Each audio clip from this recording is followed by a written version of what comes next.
Hello, everyone. It's good to see you. I hope you guys are doing well. I'm doing well. I'm sorry I haven't posted anything in a while. It's been a busy month, but geez Louise, this Mercury retrograde has truly been a Mercury retrograde. So, if you have not spent a full day in bed crying during this season, then you must not have been on Earth, honestly, because everyone I know is going through it. So if you're going through it, know that you're not alone in that. But I have a spread out on the table. I'm doing a reading for the collective. And the question that I'm asking is if we're going through it, then where are we going, right? So instead of reading this in linear format, I'm kind of going to just ramble through it because I want to jump right to the end in terms of what's coming up next, which is the Nine of Cups, right? And the Nine of Cups is that moment where it seems like everything was worth it, right? Everything finally makes sense. It finally comes together.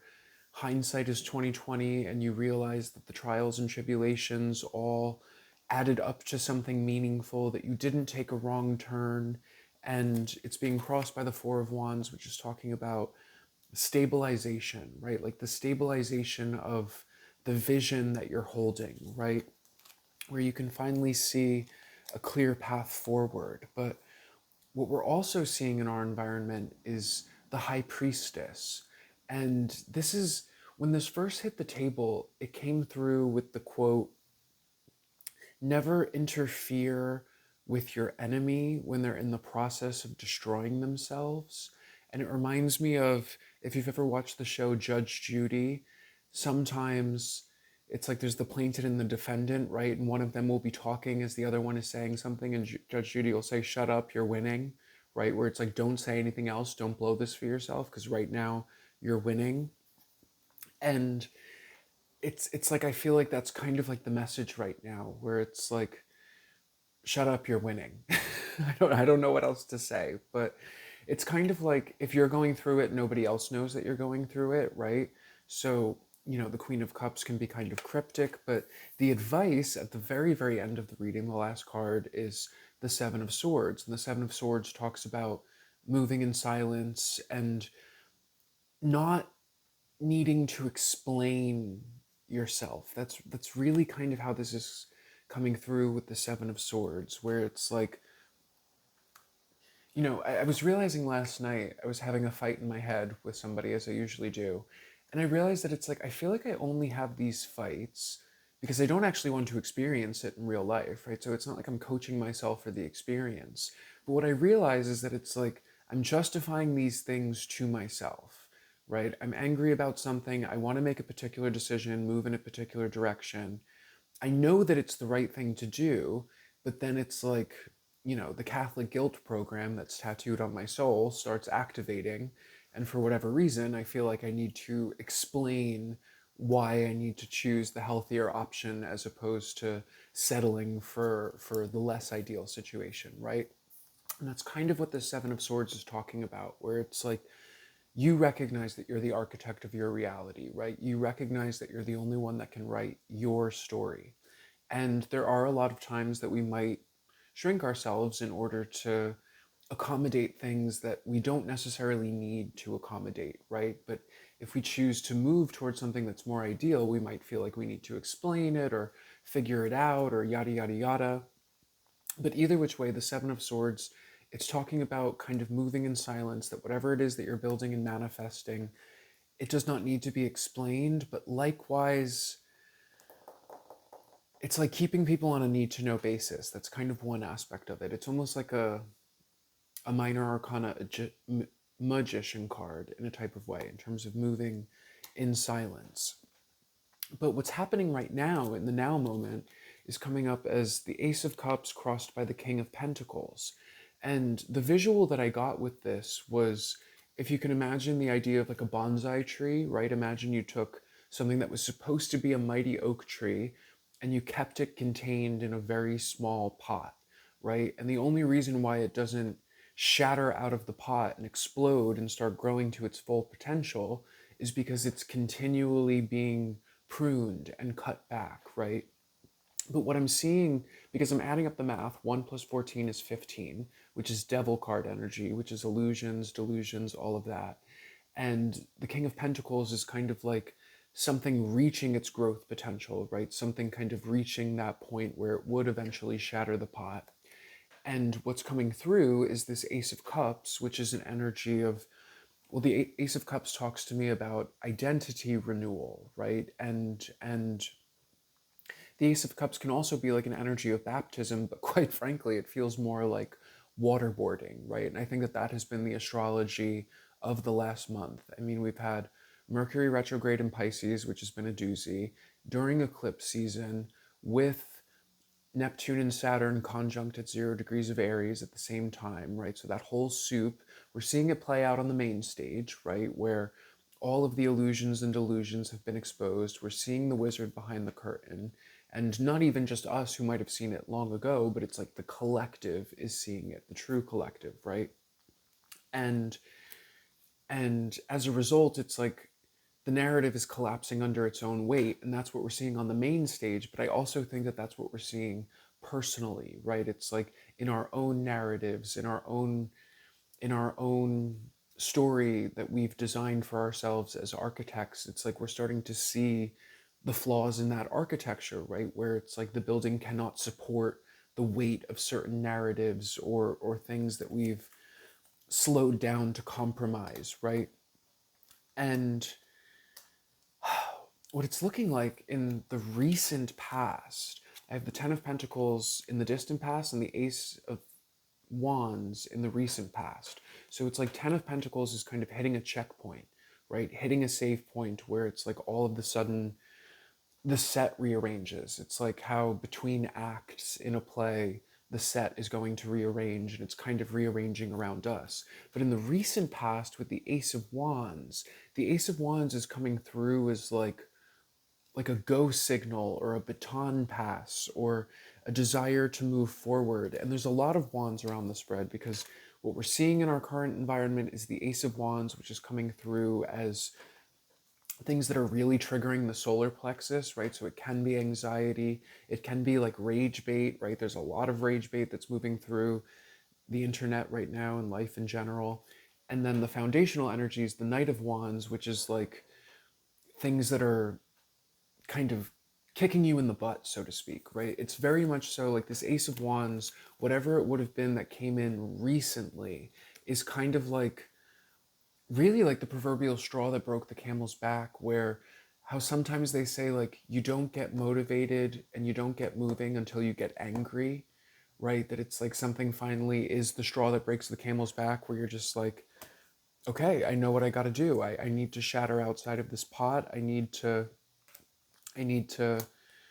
move forward. And that's kind of where, again, like this moving in silence kind of has to happen, right? Because it's like you don't need permission, right? You don't need permission to live to your full potential, right? So the Seven of Swords, I'm not even seeing it necessarily as like toxic things. Like it doesn't really have to be that extreme, but it would just be anywhere that you're settling, right? The pruning that's keeping the maple tree in bonsai form is an energy of settling right now.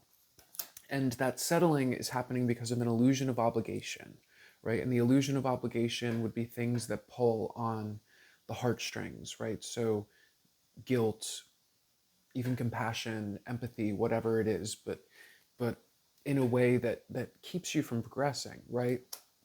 But again, what's happening next is coming through as this Nine of Cups, Four of Wands, right? Which is saying like, hold the vision steadfast. The change is coming. And quite frankly, if I had to be a betting man, I would say, what is today? So today is March 18th. I think there's going to be a significant shift this weekend. Significant. I don't know what's happening, what's coming. Something's coming. And March 20th, Mercury retrograde is over. March 21st, that's also going to be the spring equinox, right? Then as soon as the sun moves into Aries around the 20th, 21st, it's going to go Kazemi with Neptune and Saturn that have been doing this conjunction, right? So the energy, something's going live. I'll say that much. Something is going live.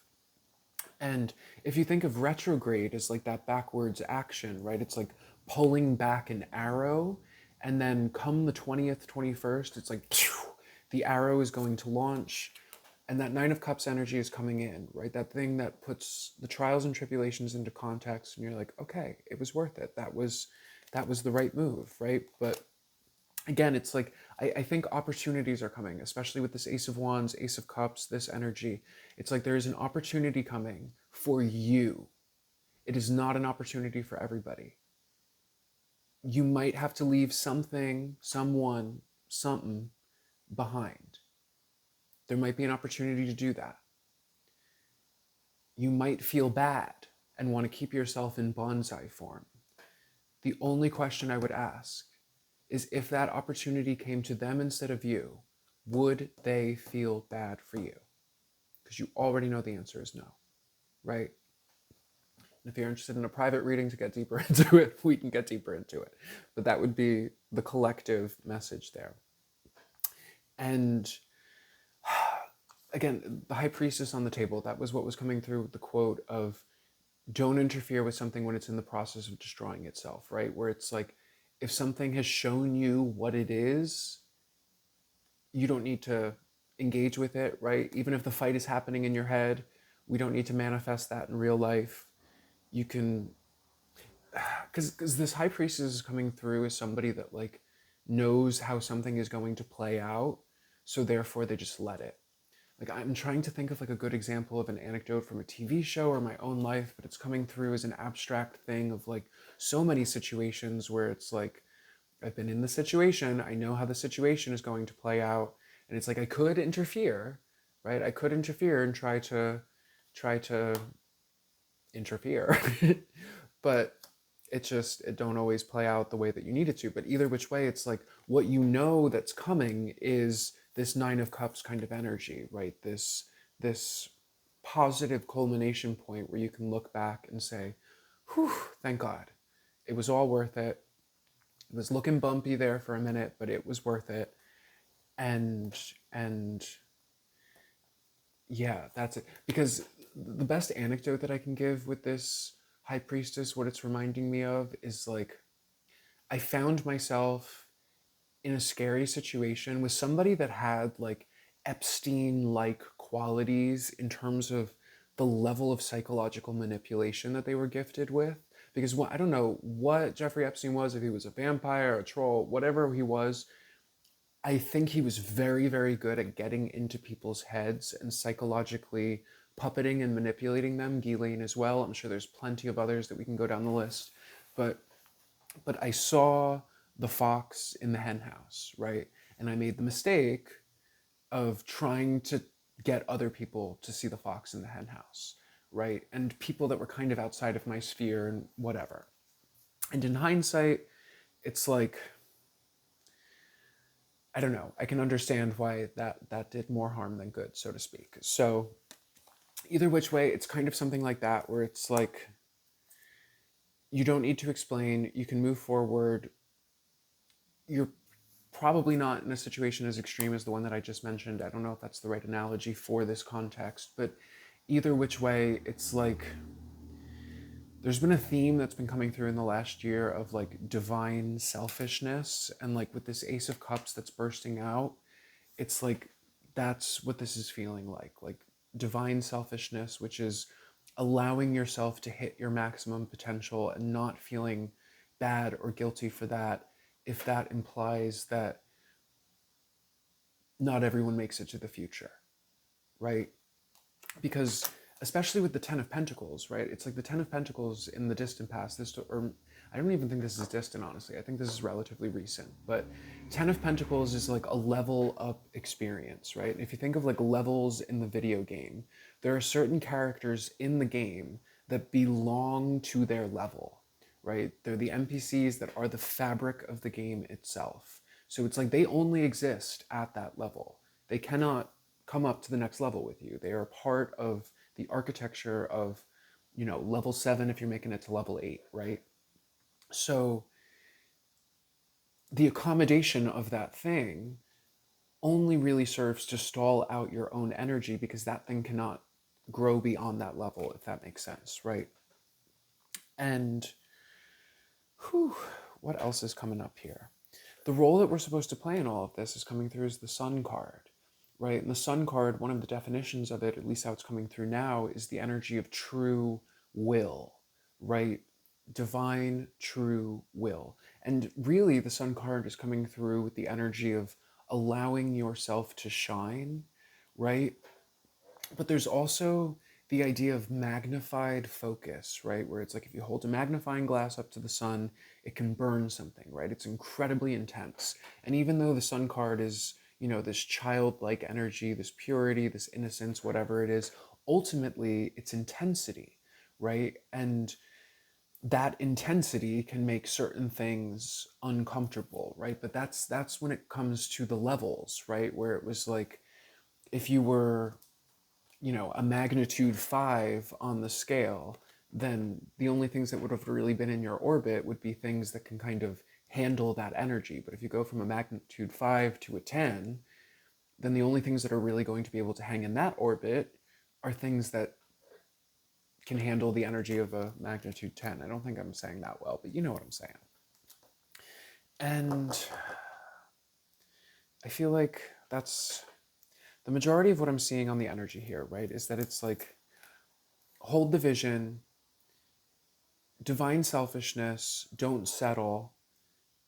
It's a difference between settling and compromising, but it's like if you have a vision for yourself, for your work, for your purpose, whatever it may be, and you're constricting or restricting that in order to accommodate something that is not at that level, that is the energy that we're talking about here, right? Because the thing that's trying to break down the pot that's holding the bonsai self is the version of self that feels comfortable being smaller, right? But there's nothing small about this Sun card energy, right? Whatever this is, the Sun card energy, it's pure, it's true, it's authentic, but it can make a lot of things uncomfortable, and that's okay. There's other things that will thrive in its presence, right? But that's just the thing that needs to be examined here, right? Where's my Sun card? That's the thing that needs to be examined here is what do you tiptoe around? Or what do you accommodate that effectively you don't need to, right? And again, with the Seven of Swords being the advice, it's about recognizing that you don't need the permission, nor do you need to negotiate with those things. That's the illusion of obligation, right? The idea that you either need to accommodate it or negotiate it with it or settle for it or whatever.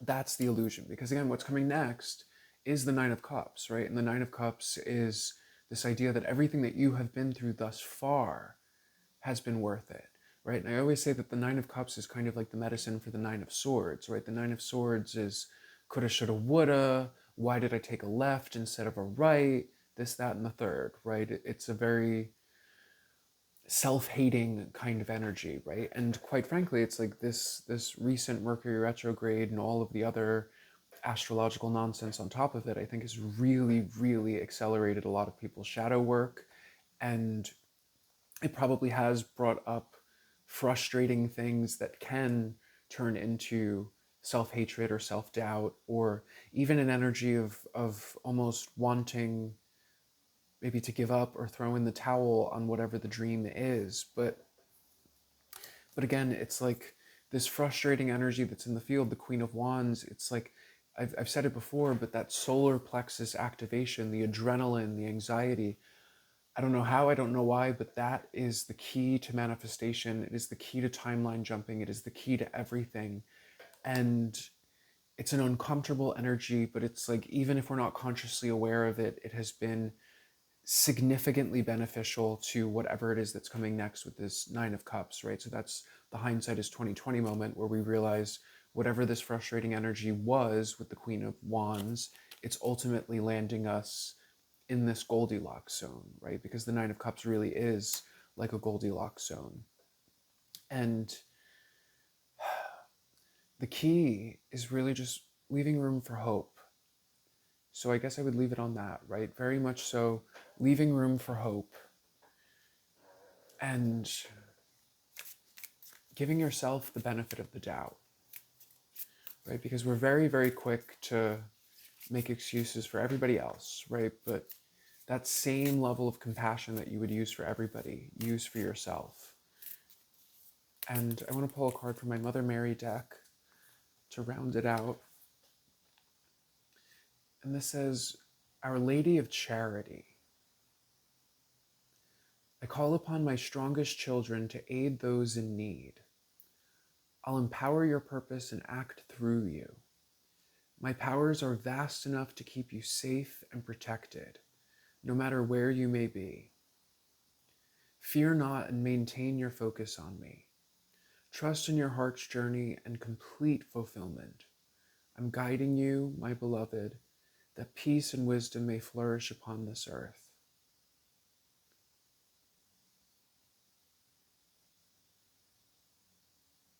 And that's it. It's like, I feel like there's something that you want to create where it's like you have the vision, your Ace of Wands, whatever it may be, your opportunity, and you know what you want that to look like, right? So let's use the analogy of baking a cake, right? It's like you have the vision of a chocolate cake with marshmallow frosting, but so-and-so is gluten-free, so you feel bad.